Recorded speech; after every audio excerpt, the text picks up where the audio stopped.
gentlemen, boys and girls, children of all ages, non-binaries, and transgenders, this is the Ultra Heelz Wrestling Podcast, live from Brody Studios, here in Garfield, New Jersey. I am Dark Messiah. I don't always finish stories, but when I do, isn't that right, Cody? I finish them on your mother's face because I want you to be uncomfortable as possible the next time you kiss her. And on the phone, as always, the OG, the triple OG of the Ultra Heelz. It's your boy Alex, the motherfucking Heelz, a.k.a. Stan Lee, a podcaster, and also known as the new CEO of the Ricochets, because that bitch is gay. I don't give a fuck what nobody says. Also know the man for your girl to come across space and have a run to a cross space. And on the phone, on the boards, Steve Franchise. But if you're nasty, you may call him J Kid. Puppies! It's your boy, Stevie Franchise on the ones and twos, bringing you that Ultra Wrestling Heel News. Yes, and there is quite a bit of news. Yeah. Lots of news. A lot of news. A lot of weird news. Yeah. So we're going to get... weird news, a lot of sad news. And we're going to get straight into it. And we are going to start with the professor. What up, Kelvin? The professor was teaching these young girls how to hit them angles. Chicks of the week. Chicks of the week. We're going to get straight into it with Cheeks of the Mother Frickin' Week. Maria Kanellis. When I get my laptop back up and running, I'm making her a t-shirt saying graduates of the retailers classes angles. I'm telling you. God damn. Yeah. That last one from the first two looked like a whole totally different person. Yeah, she teaching them. I'm telling you. Because on the right, that's standard issue. Because like there's something there, but it ain't much. But then the other two, it's like when you do it right, you can take that little bit of something, and you can thirst trap it. Got me over here about to be looking for her OnlyFans page, even though I know she ain't got one. God damn. She has a Patreon. She has a Patreon. I ain't doing Patreon. You fucking mark! And next up, we have the returning Raquel Rodriguez, Gonzalez, De Molina, Perez, Fuentes, Guerrero, Guadalupe. And we have our newest addition, Name Those Cheeks. I know the middle one already. Do you? You think you do, but you don't. Maybe. I know the one you want to say, but it's not her. Who are you going to say? No, you're probably right. It probably is the one. It's probably not the one that I want to say. You want to say who? Because now that I see on the wall. Who do you want to say? Mariah May.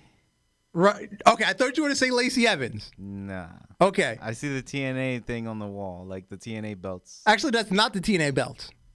I mean, the TNT. I'm sorry. TNT belts with AEW. Sorry. I see the TNT belts on AEW on the wall, the television titles. Okay. Whatever. So that kind of threw me into another direction. I was going to say Lacey Evans. Okay. You're right. Because I thought it was Lacey Evans too, until I scrolled down and actually read whose post it was. Now, did you have a guess, Alex? I'm about to say, look, she like Lacey Evans because, Lacey got that hair and she wear them socks, but Lacey ass ain't that thick though. We done seen it too much. No, it ain't that. Damn. Who is this? This is AEW. She hasn't been on TV in a while. Jamie Hayter. First of all, that's saying a lot. Yeah, that is true. That is true because Tony forgets about his toys that he puts in the back of the closet. They're collecting dust. I don't know who that is. That is Ty Mello, Ty Conti. Really? That's weird. Cause in my head, I said Ty Conti. Not to look again. I was like, because I thought once you said the TNT belt, I thought you were onto it because the two belts underneath are the intergender AAA titles. Okay. That's the pink and the blue. That's the men's and the women's intergender title. They got too many blondes over there, bro.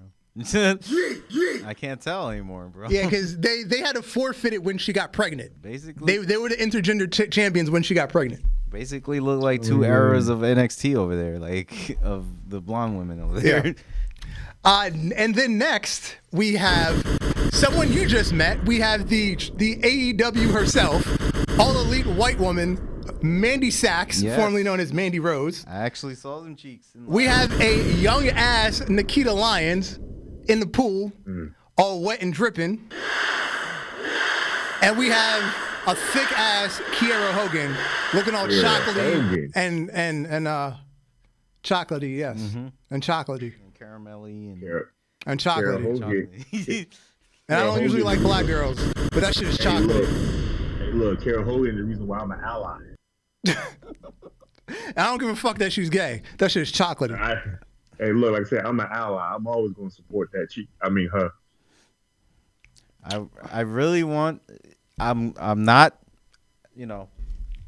It's not a bad thing that I didn't meet the one that I wanted to meet. But if it was turned into which person, I want to meet the one in the middle.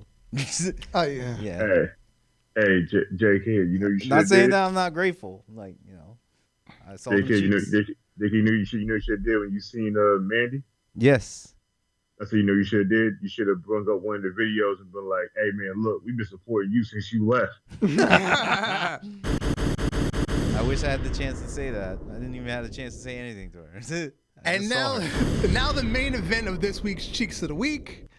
Thank you, AI, for giving us this photo because it doesn't actually exist. But you know, it's funny. I saw that photo on Twitter and I was like, "Boy, whoever photoshopped this is a genius." Because god damn, they was good on. Amanda Irvin and Lola Vice in a photo that doesn't actually exist because Samantha had 6 fingers in the AI one. She has 6 fingers. 6 fingers. Yeah, she got 6 fingers. Hey man, look, in real life, she had 6 fingers. I still wouldn't give a shit. This is true, but I wouldn't give a shit either. it makes the handy feel better. So I've heard.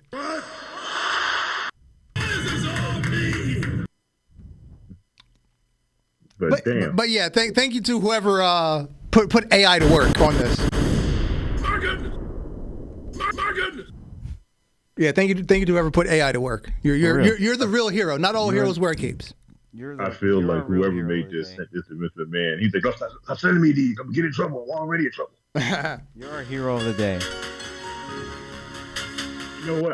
I wish say they're our hero of the day, but our hero of the century is always going to be Shawn. This should be the hero of the day song. That should be the hero of the day song. And while we're talking about Samantha Irvin, yesterday on Twitter, somewhere about 6 o'clock, right before Raw, she announced that she is stepping away from WWE. WWE Universe, my time has come to an end as your Monday Night Raw announcer. I love you all tremendously, and this does not mark the end of my art. I have a lifetime more to share. Thank you for every WWE fan who has accepted me. To my fans, my entire career, I've been wanting for you. We are meant to be, and I can prove it. Stay tuned. All my love, and still, Samantha. I just skipped to the end. I wasn't reading all the shit in the middle. But she did give special thanks to specifically Paul Heyman, Michael Hayes, and Michael Cole. Road Dogg, Gabe Sapolsky, and George Carroll. And Triple H. She named those people by name. Let me tell you something. That's all well and good. Your man got a target on his head in real life now. And it's not about me. It's not about Darth. It's about 98% of the wrestling community. Because I even see some AEW people going off. Yeah. Yeah. I'm not saying, because being that I have certain documents, I can't make open threats. I'm just saying, but I'm not saying. Should things happen, I may have to be Arn Anderson for Halloween. Should certain things happen. Pull out the Glock. So if you see me on an FBI, watch list, you know what happened. My goodness. I don't know you. The Glock.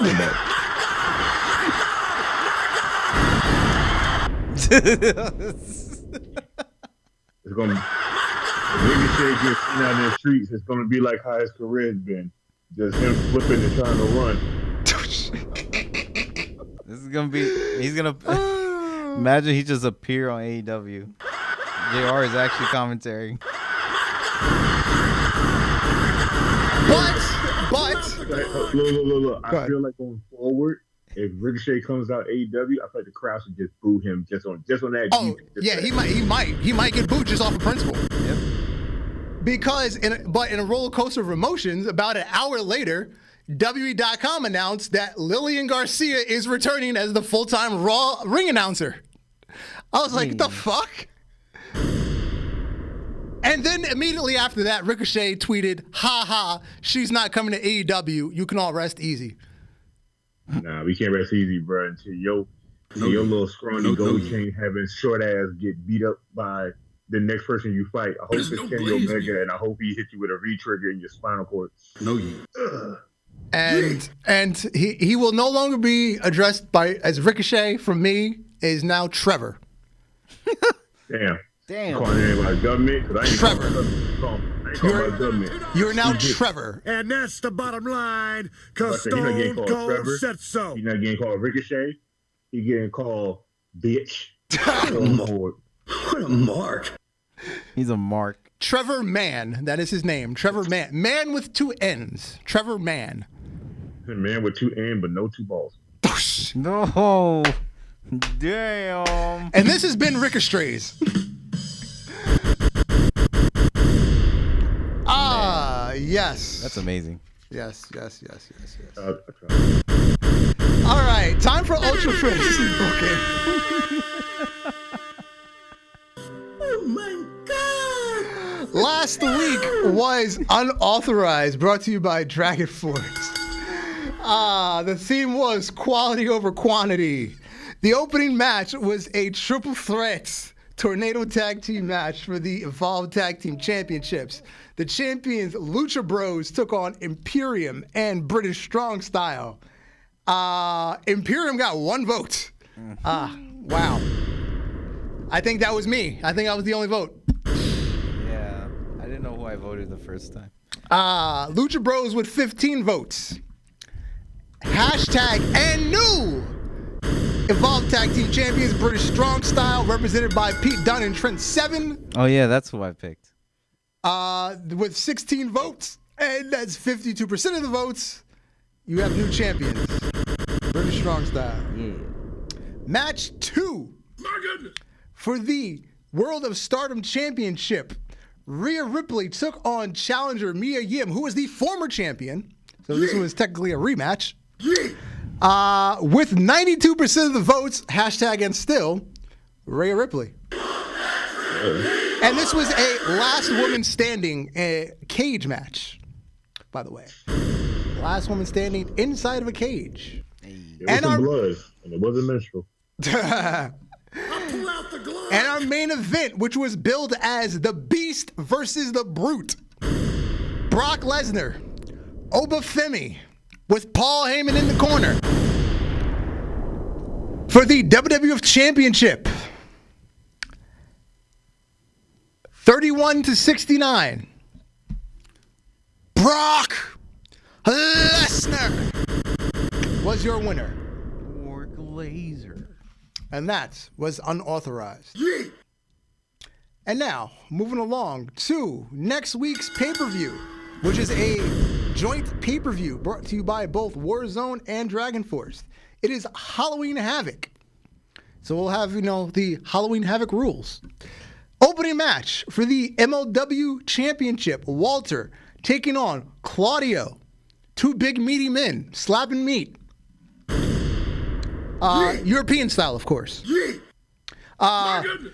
Stipulations selections will be submission, or 60-minute Iron Man match, or World of Sport match. So that means grapples only. Match I see a grapple Zangief's only. or Iron Man match. Zangief's only. match 2. It will be Sol Veruca versus Chelsea Green.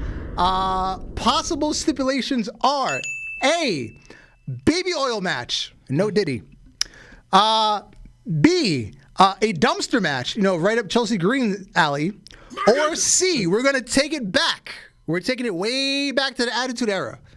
Option C will be a good housekeeping match. Man,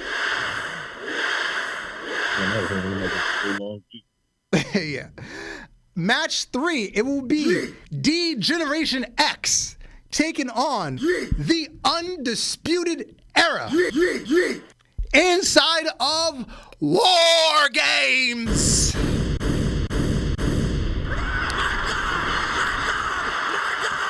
Now, the voting will be a little different on this because it'll be a stipulation finish.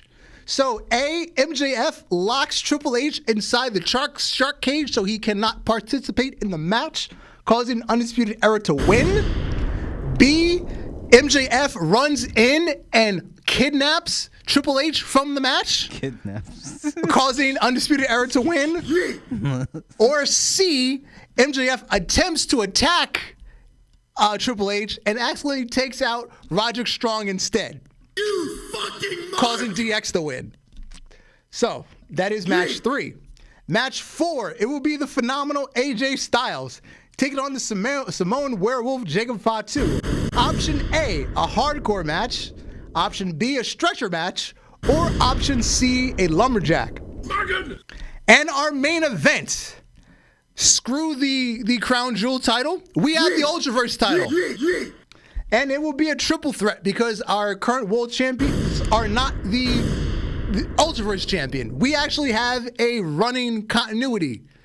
The champion must defend the title. So Undertaker is the current Ultraverse champion, but he's not a world champion. So Cody Rhodes is the IWGP Heavyweight Champion. He will be in the match. And Brock Lesnar just defeated Obafemi. He will be in the match. So it's Taker, Cody, and Brock. Options are A, an elimination ambulance match. So 2 people have to be put in ambulances and driven out. Not at the same time, separate ambulances. B, an first blood elimination match. And option C, an elimination buried alive boneyard match. So you have to bury 2 different people. And that will be Halloween Havoc. First of all, one, that first blood match, we know Cody can't be in it. He bleeds when sweat hit him, so he's going to lose automatically. Well, you're lucky it's not John Moxley. He bleeds just walking to the ring like Goldberg. God damn, if that was a match between the 2 of them, I don't think there'd be a winner. It'd be like a draw, just, on entrance. And they'd be like, what happened? They both was in their trucks, just sitting there. All of a sudden, they started bleeding. We didn't ring the bell yet.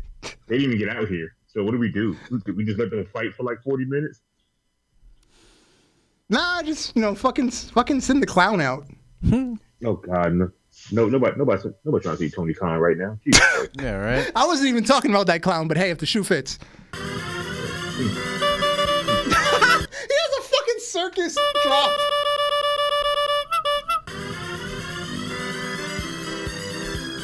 The fact that you have a circus drop. That is funny. I was not expecting that. Okay. Have that. AJ Styles, he's out. He's out. He's out. He's out, guys. He's announced that he has a frantic injury. Look it up. It sucks. When I took my boot off, I expected to have a bone sticking out. And then a fan on Twitter said, that's the injury that running back's seasons is running back season ending. It also took out Cam Newton in 2016. So yeah, he's pretty much. And then he said, "Yeah, I'm cooked." Mm-hmm. So yeah, it's right pretty bad. When he got in, they took him back out. Yeah, it's crazy because he came back. Just came back. He was back for a whole fucking 8 minutes. I was like, damn, this is a good cosplay of CM Punk. Not even. At least CM Punk was back for a whole week. Yeah, true. He made it a whole week. But I was like, at the end of it. At the end of the day, what they're gonna happen is we're gonna see AJ in the back about a year from now, because them injuries are almost like a year just trying to get back on your feet, right? Yeah. And when we do see him, he's gonna be 2 AJs fused together as one. He's gonna be Kid Buu as a human being. The final form, Kid Buu. This isn't even my final form. We're gonna take a spirit bomb to take him down. Yeah. On another note, one of the recent WWE house shows in Manchester, England, we had our world heavyweight champion, UFC middleweight champion, and our WWE undisputed champion, all in the ring together. You know, the entire TKO brand. This is a diverse wall of champions here. Yeah, what was happening was Gunther had a match. The UFC champion came out to he was in the ring cutting a promo. Gunther had a match, and for some reason Cody came out to sit up to promote whatever the shit for Crown Jewel. It's TKO's. Hey, no offense. It's No TKO's offense. whipping out their dick, pretty much. Yeah, TKO was just flexing for no reason. They're just Just flexing. Hey, look, no offense. It's AEW all again, all elite white men.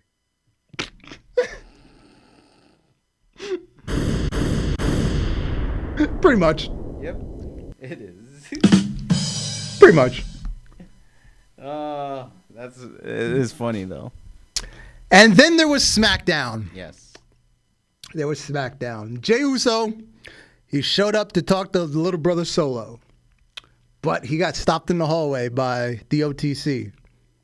I'm proud of you. We all are. Man, no heat. No heat. Can I just say, out of that whole entire thing, when he was talking to the Bloodline, Jay cut that promo. I was like, that right there is the match I need to see. I don't give a fuck about no Bloodline story. Give a fuck about Roman Solo. I need to see if Jacob keeps staring at me like that, I'm going to knock your ass out. Boy, that match sound like Crash Out Jay about to come back. Fuck main event Jay. Yeah, he was like, yo. I literally thought he was gonna recite the line that Jacob would say. I thought he would be like, "I'll dog walk your ass right now." Yeah, he wasn't playing. He was really about to crash out on Jacob. Jay did say it too before. Hey, look, let me tell you. When Jay came out and he went to go do his thing and Soul let him do it, I said, Soul let him do it. I respect his brother. But when he started talking and he looked at him and said, hey, he stared at me. I'm going to knock your ass out. I said, I realized that whole promo, he kept looking at Solo and then looking over at Jacob like, why is he still fucking staring at me? I said, boy, he went back to Crash Out Jay before main event Jay in a matter of a few seconds. I said, yeah, he still got that crash out in him. Now I want to see that match. And notice he's an island unto himself. Mm-hmm. He went out there by himself against 4 men, walked in, walked out unharmed. Word. I was like, God damn, Jay, you got it. You got the merch. You got the crowd. Dude, Damn. And look how good he looked on freaking like going out of the crowd in SmackDown. I think SmackDown's supposed to be his place, bro. Honestly, instead of Raw. However, I think he's a traveling champion. He should just be able to go between both shows at this point. He looked crazy on SmackDown, bro. However, once we got to Monday Night Raw, the Intercontinental Championship main event against Braun Breaker. You wanted to see Jay versus Jacob? I want to see Braun Breaker. versus- When they faced off outside the ring, I was like, wait. I didn't know I need this. I was on the edge of my seat, bro. I was like, we need this. Hey, look, no offense. SmackDown, to Jacob. That sounded like got money for Vince. When I saw them two get neck and neck, I said, oh, that sounds like money for Vince. Then I thought about it, and I was like, why don't we just get a triple threat match? Fuck a belt. Let's just have them three fight it out. It's like, yeah, I didn't know I need this. Jacob's definitely Word. a Raw person later. I didn't know that this was a match this was never on my bingo card for Jacob and Braun Breaker. It's just we never literally put them together until now. And the thing is, they're not going to give it to you right away. This is something that's going to happen probably next summer. So what this is testing the waters. Yeah, they're cock teasing us. They're cock teasing us. They're like, oh, okay, people bought this. All right, let's write this down. Yep. We're gonna make a note. We're gonna come back to this 8 months from now. Mm-hmm. And what's great right now is the simple fact that WWE is hiring for new writers. Somebody needs to start looking at this and start the plan in ahead of time. Be like, hey, I can't be a writer. I already wrote y'all Braun Breaker and Jacob, two storyline. Here you go. Go ahead and pick me on payroll starting today. Yep. So it might be Steiner versus Bloodline, or just Jacob just going out solo. Hey, Kelvin, you said this was like the first time Braun and Brock face off. Kelvin, we still have Brock and fucking Walter from Royal Rumble. We still haven't had that. For real. Yeah, Still word. have 'em. Hell, Hell, we still never got the full match of Keith Lee versus Brock ever since that Royal Rumble bullshit. Well, that would require Keith Lee to actually wrestle. Yeah, true. That required Tony Khan to let people go. He let Rusev go. He let Rusev go, so we have hope for Keith Lee. And also on Raw, fucking Seth Rollins and Bronson Reed, they were crashing out all over the arena all night long. I love this Seth Rollins. This get me right back to the burn it down before he became I missed the burn it down beast killer. Like, he came in immediately whooping his ass and said, "Meet me at the ring," and went straight out there. I said, "That's Seth Rollins I missed right there." This is the Seth Rollins that came back in 2019 in Extreme Rules against Roman Reigns. Like I was there that night, by the way. Like, I was there. Now, side question: what version of the Jordans was he wearing? Are those the Chicago Reimagines? No, those are Black Toe Bronson. ones. Okay, Black Toe. All right. I just had to ask the sneaker question. All right, go ahead. Yeah, they were clean. They were clean. Yo, let me tell you something. Seth Rollins went out there. I said, no offense, I love Burn It Down. I love the Messiah gimmick. I love the Rollins with all the flashy shit. Those are all great. But this is Seth Rollins, the authority Seth Rollins, when he was crashing out on niggas too. I said, let me find out everybody that's crash outs are going back to being crash outs. Because this is more exciting. Because I wasn't expecting none of this shit to happen. This is the Seth Rollins also that came into NXT and said, this shit's called taking over, right? So we taking this bitch over. Facts. That's also like, that this Seth shit Rollins. was great. I love it. Yeah. Give me more of that. Yep. And they, out of this whole fucking mess, they've got their match for Crown Jewel. Yep. I was hoping for a stipulation on the match, but you know what? It's the first match. Yeah. Okay, we can have a clean one. For all we know, okay, they have a great match with that doesn't have a finish, and then we get a stipulation. I'm good with that booking. I just don't want it to drag out like Drew and Punk. Whoa. Hey, that's what I'm about to say. Whoa, No they offense, went fucking 6 months on just promos, and that shit was fire. It was fire, but hey, look, I feel like it could have. I'm giving Seth. Look, I'm giving Seth I Rollins. understand the timing of it. Look, I'm giving Seth Rollins and Bronson Reed the benefit of the doubt. This need to be a best of 3 because at this rate, they're going to keep crashing out on each other. I need that. 3's fine. Here's the thing. I'm okay with 3. The Punk and Drew thing almost made you forget that CM Punk was fucking injured.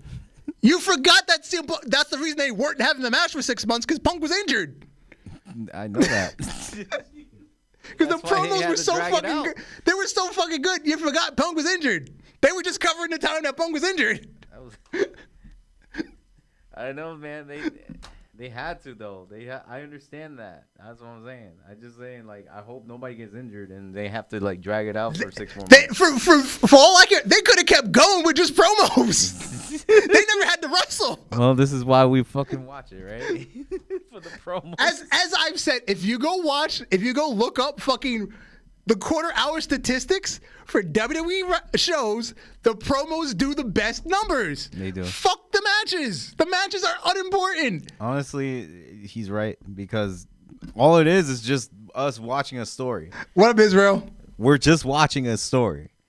That's it. The promo segments for the top storylines, Bloodline, formerly Judgment Day. Well, it's now like the Rhea Dom thing. The Damian Priest, Finn Angle has died. But Seth Rollins, Punk and Drew, whatever Cody's doing, all the top storylines, that's what gets the highest drawings. Fuck the matches. The matches are unimportant. That's true. Now with The Rock coming in, the matches we're getting are just a plus.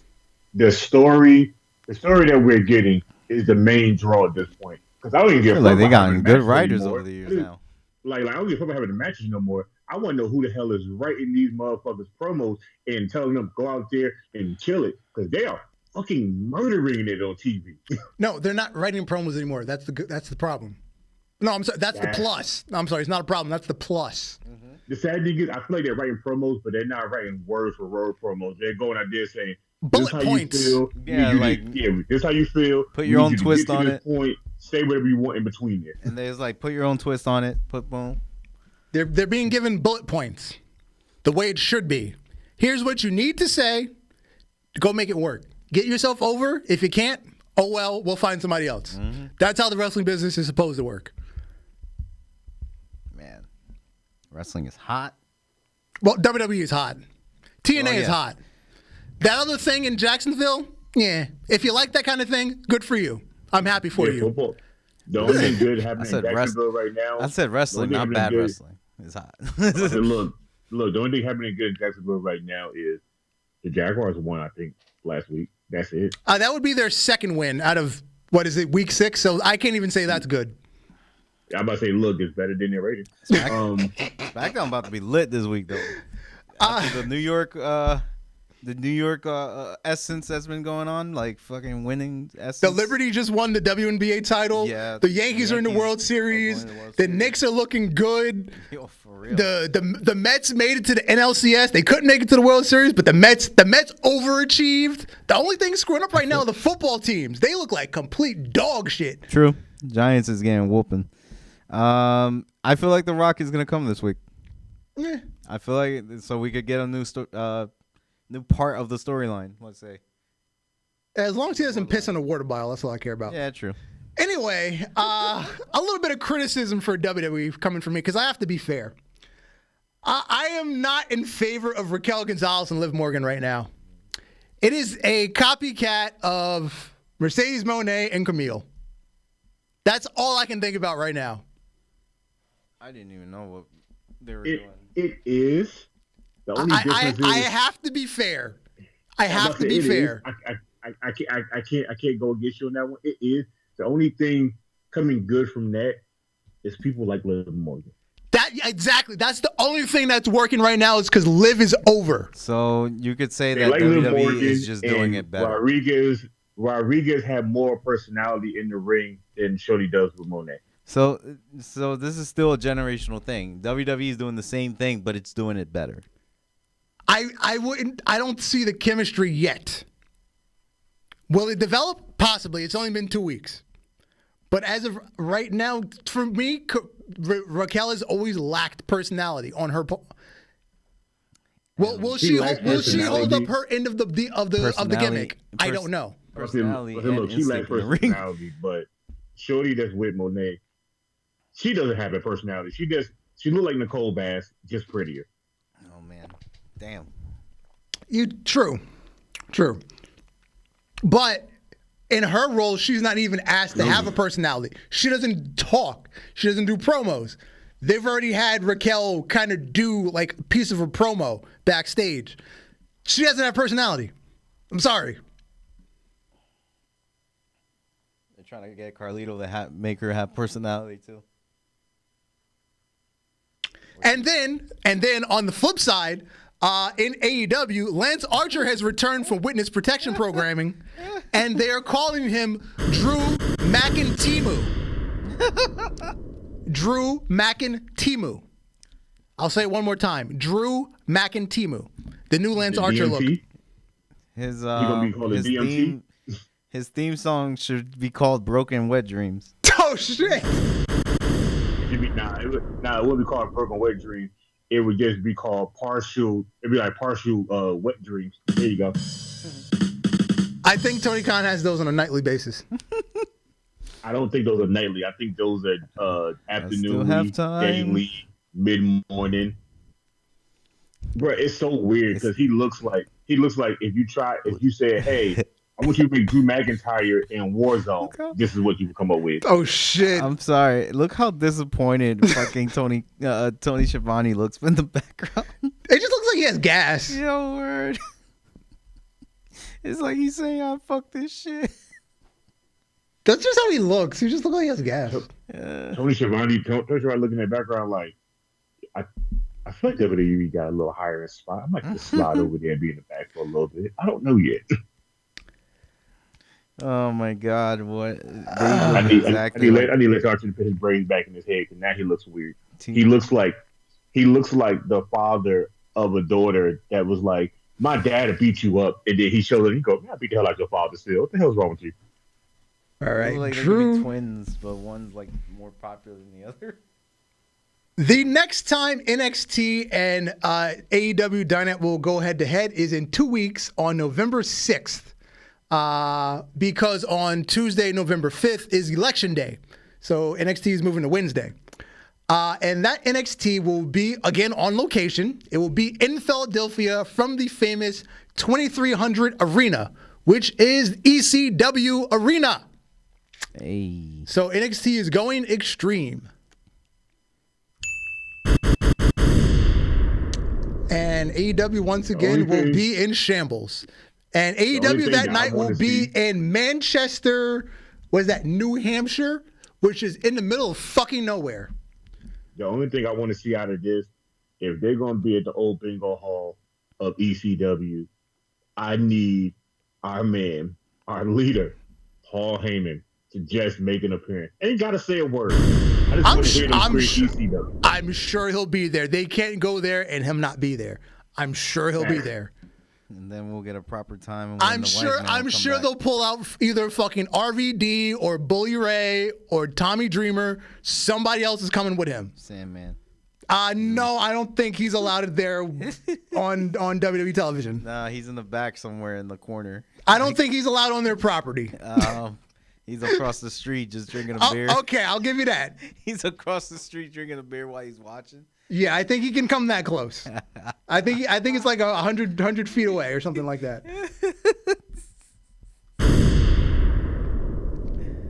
Oh man, Sabu would be great. I don't think he's allowed near them either.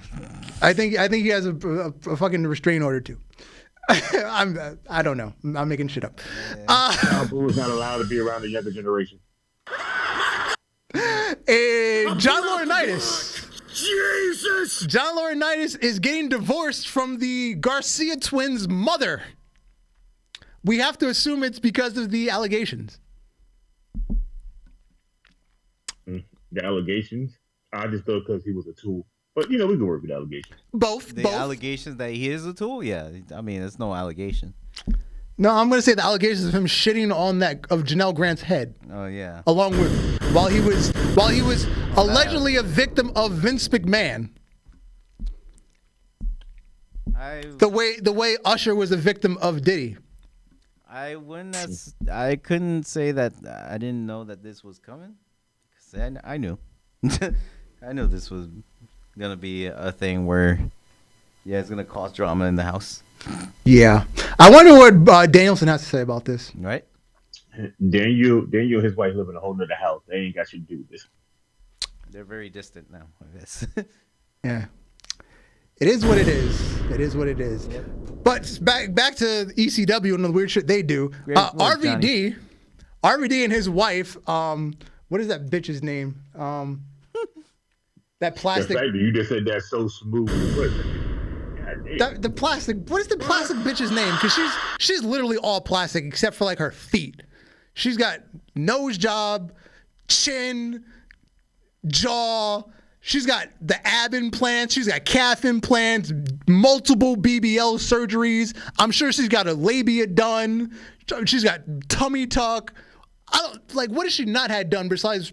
No, I take that. She's probably had her feet done because she probably had jacked up toes, and she probably got her feet done too. So there's probably the only thing not done is her kneecaps. No, you can get your kneecaps done too. I take that back.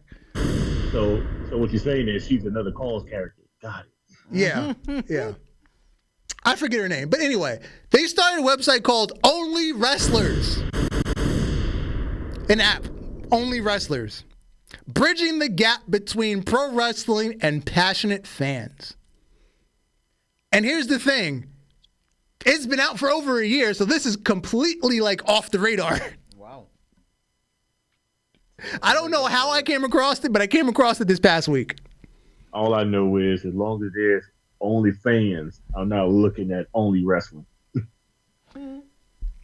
Katie Forbes. Thank you, Calvin. Katie Forbes, yes.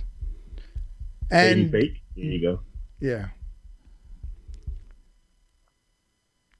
I'm cool with that. Maybe they have Braun Penny matches where you can watch it and there's no censor. But then I don't want to see his girl just plastic naked. Yeah, she wrestles in bra and panties regardless of what promotions she's in, which is why she'll never be on TV or any real promotion. All the indie shows she does. I take that back. I think she wrestled in TNA like twice. And she actually wore like shorts to cover most of her cheeks. The plastic cheeks. Cheeks of the week. Yeah. But anyway, moving along. Charlie Caruso, former backstage interview for WWE. And I believe she was briefly in AEW. She wasn't there very long. But anyway, she was on the Piers Morgan show on, I believe it's CNN or MSNBC, one of those news outlets recently. But she had some interesting things to say. It was about the Mr. McMahon Netflix special. Oh. Yeah. She made a lot of vague allegations. From my perspective, I didn't always get such a clear look at who Vince McMahon was. I didn't have to be in the writer meetings like a lot of people did. I basically would show up to work, be given a script, this is what you're doing, and I would generally communicate with the other people on the writing staff, mainly Michael Cole, who was in charge of the backstage interviewers and announcers.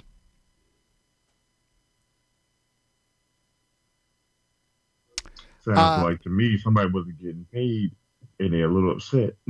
She went on to say, now I'm not saying that I was, mistreated in any sort of way, but there are definitely things that went on at WWE that an outsider were to say, get a glimpse of, hey, that's not right.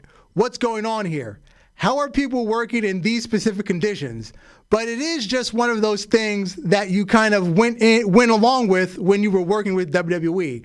I'm interviewing men who are wearing nothing but tiny little Speedos on, so it's kind of like the job that you just have to put up with. Yeah. Yeah.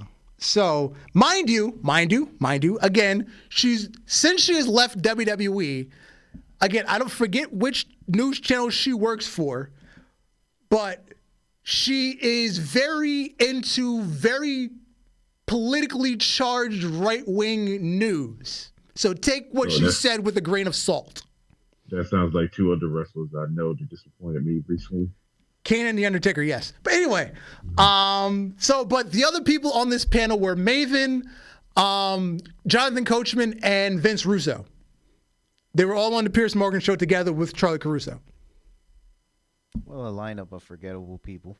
Coaching's forgettable. Maven's is forgettable. I don't understand why Russo was up there because all he did was cry and bitch the whole time. I watched that whole damn thing. Yeah. The Pro Wrestling Illustrated Women's 250 list is out, and number 1 is the timeless Toni Storm. Do we all agree with it? I'm not mad at it. I'm okay. I'm okay with it. It could be a little better, but I take what I can get. Yeah, I'm not mad at it. I would have preferred Rhea Ripley be number 1, who's number 3. But Jordan Grace is number 2. Yeah, Jordan Grace is number 2. Again, like I said, I would have put Ripley 1, but that top 3 is not bad. Top 3 ain't bad. Let's see, who else is... We've got... Saray, number 6. Stephanie Vacker, number 5. Bailey is 7. Willow Nightingale, 8. Mariah May, 9. Athena, 10. Again, when the fuck does she actually wrestle? I mean, I guess it's all on Honor Club, which nobody watches. Roxanne Perez, 11. Liv Morgan, 12. Io Sky, 13. Some Joshi at 14. Masha Slamovich at 15. Marina Shirakawa, 16. Becky Lynch, 17. I didn't know that she wrestled enough to qualify. Some Joshi at 18. Some Joshi at 19. Lyra Valkyria at 20. So that's your top 20. There's no way that I can't fucking find Kairi Sane in here. Well, I only did the list up to 100, so the whole full list is 250. And Io Sky is like fucking 13. Now, the one thing I will say, the person shirt that I'm wearing, Renee Michelle, is not on the list. I'm a little upset about that. She's been killing it on the indies. She recently I think she's doing MLW like full time now. Not on the list. I think that's an oversight. A lot of these. I think we can drop one of these Joshis that don't get the widespread coverage. There's actually a lot of these that have. There's an oversight. Yeah, I think a little Japan bias there. How you get Delta in there if she didn't even wrestle yet? If Kenny Omega was there writing this list, you know what would have happened.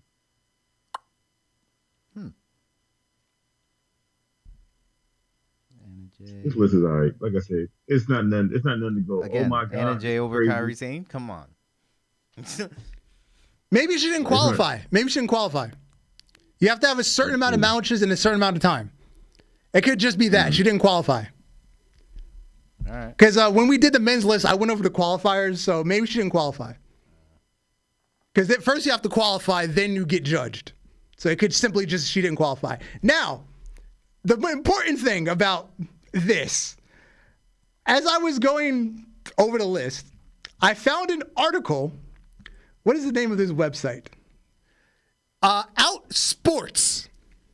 According to Outsports, AEW star Tony Storm becomes the first LGBTQ pro wrestler to top PWI's women's 250 list. Since when is Tony Storm gay? Not gay. I think she's openly bi.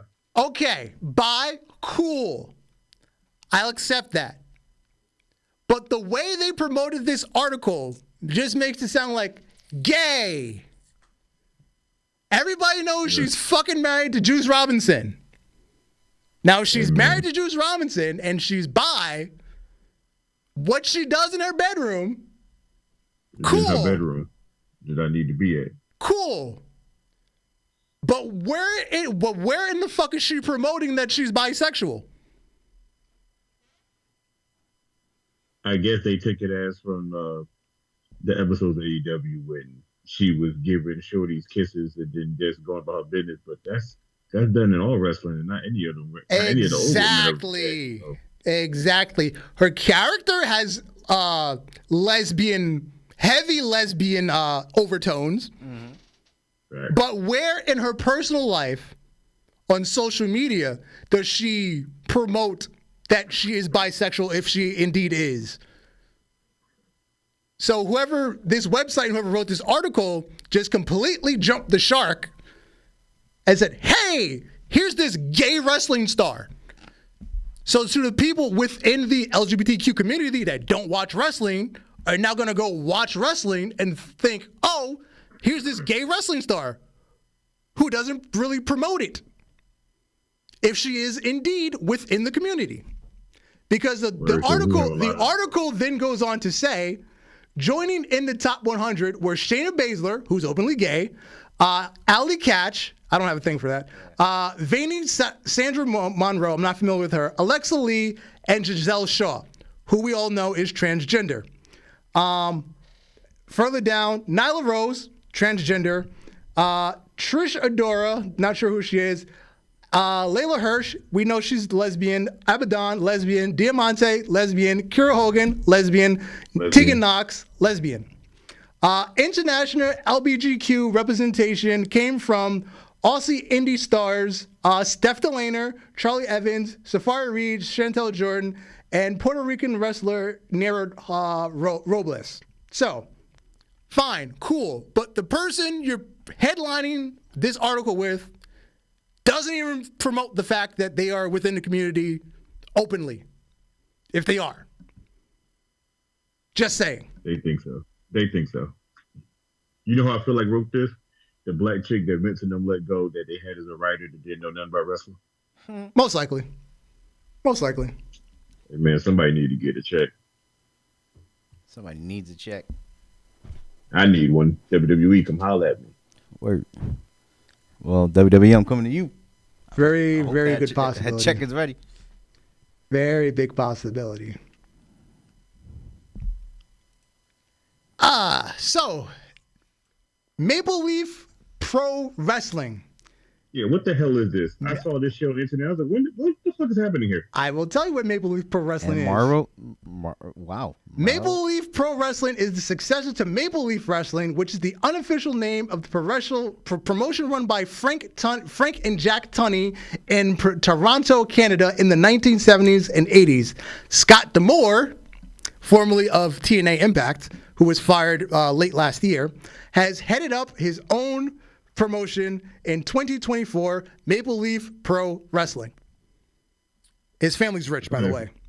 They're not Tony Khan rich, but his family's rich. So he's got decent funding for this promotion. So you're saying at least 3 years if it goes to shit. It's going to be more successful when TNA started up by itself. True. I'm gonna tell you right now. It's funny because you got fired by AEW, but you had majority of AEW wrestlers on your show. Well, the most recent time TNA almost died pre Anthem buyout, he was trying to buy it. He was trying to get his parents' company to buy it.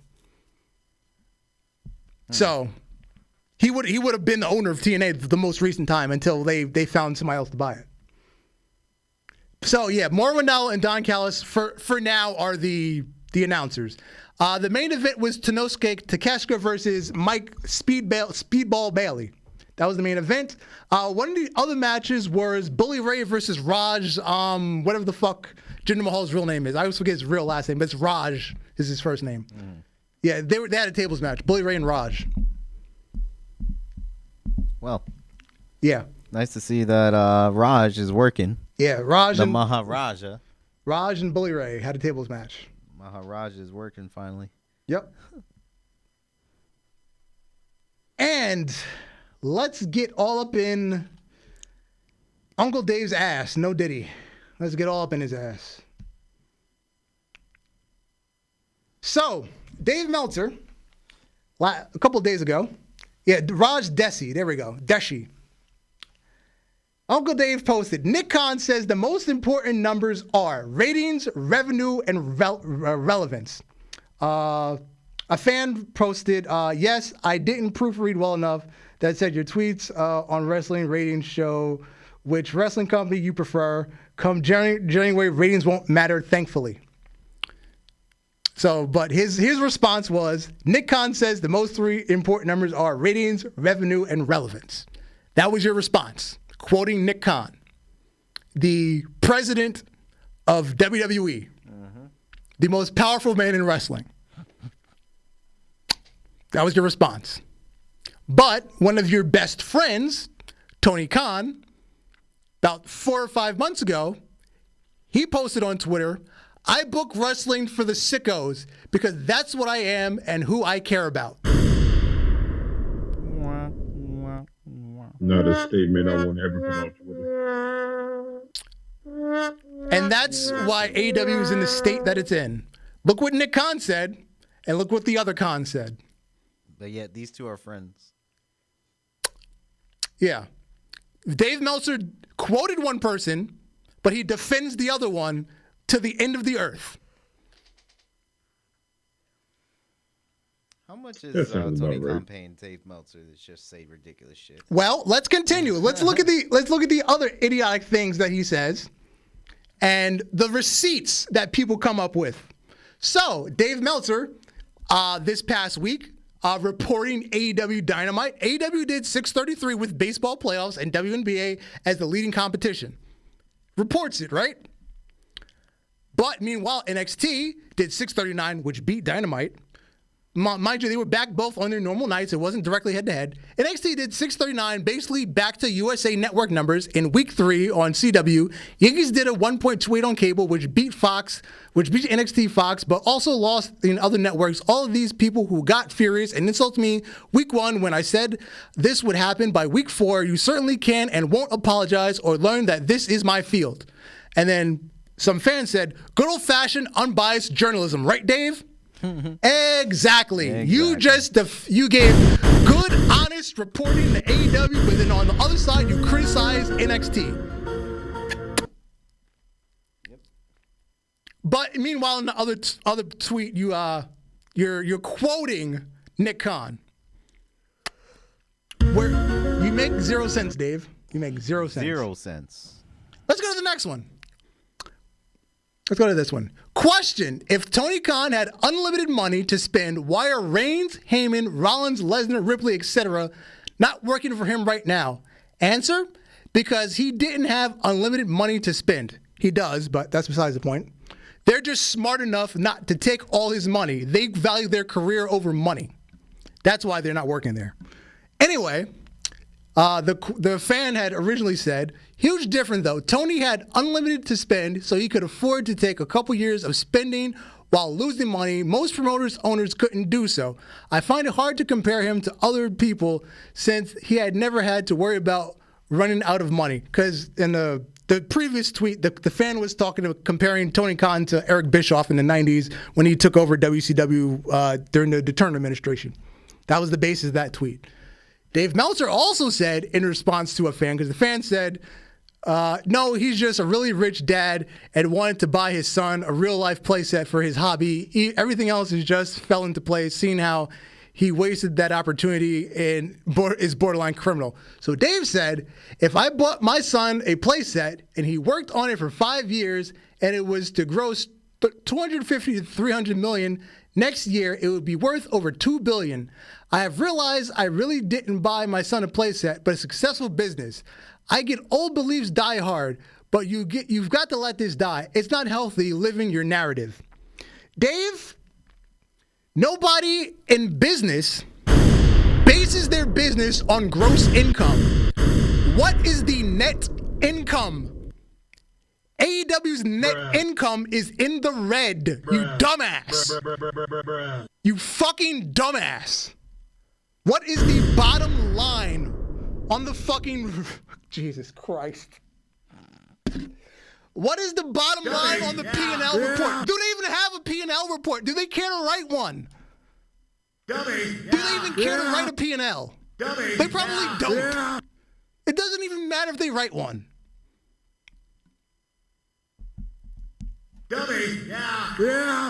All right, let's move on before I get angry. Yeah. I had nothing to say. All right, last week's outside the ropes because we skipped it. Best tequila: Don Julio, Casamigos, Teremana, or Patron? Best or best to get you fucked up? Like either way. Now I have an answer, but I'll let you guys go first. I guess Casamigos, since I don't.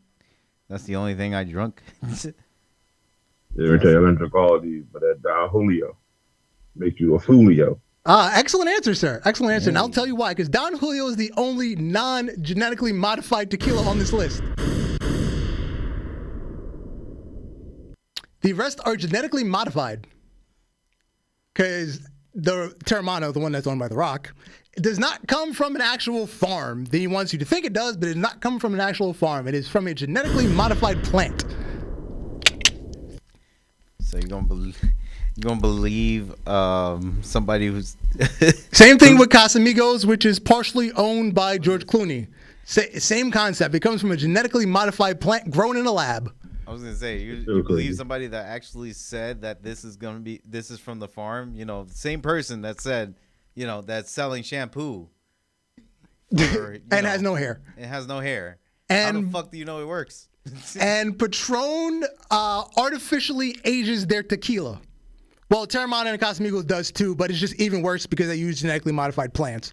But Patron is one of the leaders in the liquor industry for artificially aging liquors, along with companies like Johnny Walker and Jack Daniels and Jim Beam. All of the huge companies artificially age their liquor because they sell so much, but they can't wait the 3 to 5 to 10 years to actually age the shit. So they artificially age it and then sell it to you and lie to you that it's been aged for the amount of time that they said it has. I'm gonna tell you right now, all of these Don Julio make you a Julio, like anything is possible. But I tell you right now, if anyone of them came up to us right now and gave us a sponsor, I'll hold that bottle on my damn chest like a superhero and drink it every day. Yeah, and the bottles in the picture I specifically selected because I'm going to give you a slight liquor lesson. The Don Julio one is a It is a Grand Reserva Reposado, which is aged a minimum of 7 years. It is a Grand Reserva, not a Reposado, I'm off today. My brain's not working. An Añejo. Añejo must be aged for a minimum of 3 years. A Gran Añejo is 7 years. The Casamigos Jalapeno is a based Blanco, and then they add obviously jalapeno juice. A Blanco is unaged aged in a steel drum for less than 6 months. The Teremana Añejo, again, Añejo is 3 years. And the El Patron El Cielo is a Reposado, aged minimum of 6 months in a wooden drum. And this one has coconut added for a little extra flavor. Is it coconut or orange? I forgot. But yeah, a little something for extra flavor. Yes. So I would say that any of these, just call Jey Uso over. That's it. Yeah. You can't really like. Oh, and by the way, whether you buy Añejo, Reposado, or Blanco, it's all the same liquid. It's just a matter of how long have they aged it. There's no difference between them. They take the same liquid, pour each of them in the individual barrels, and then just age them. Same liquid.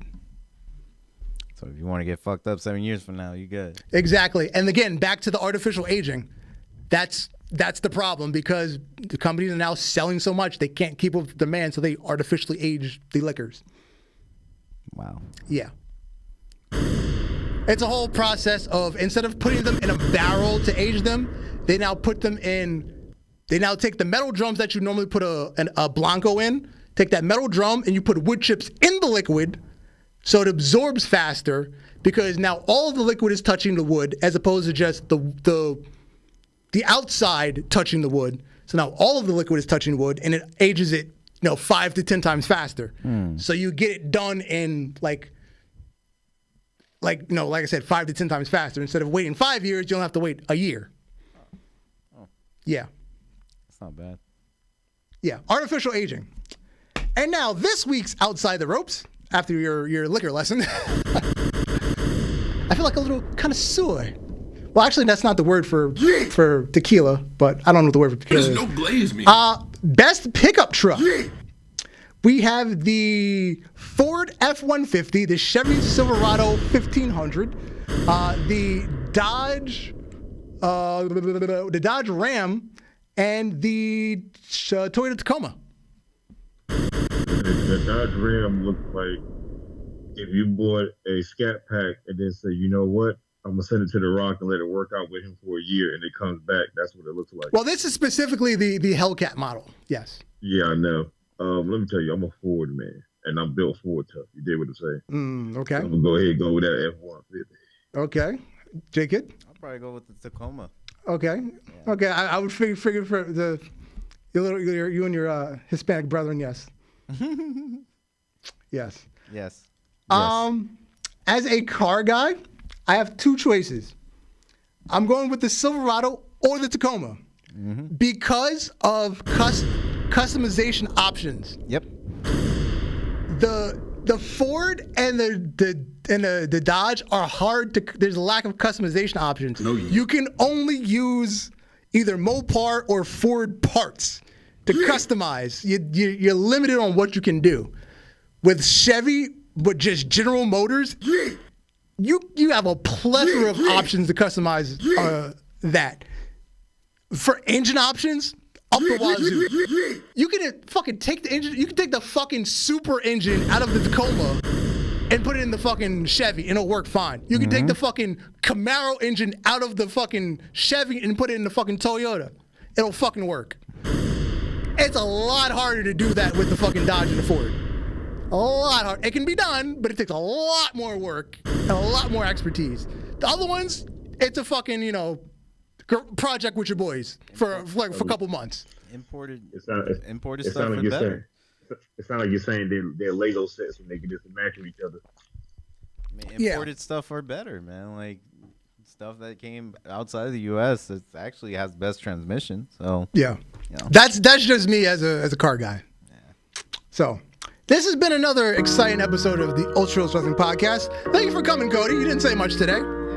I've been Darth Messiah, and you, sir? Alex the motherfucking Heel. Good night, J Kid. Good night to all. To all a good night. Peace. Peace.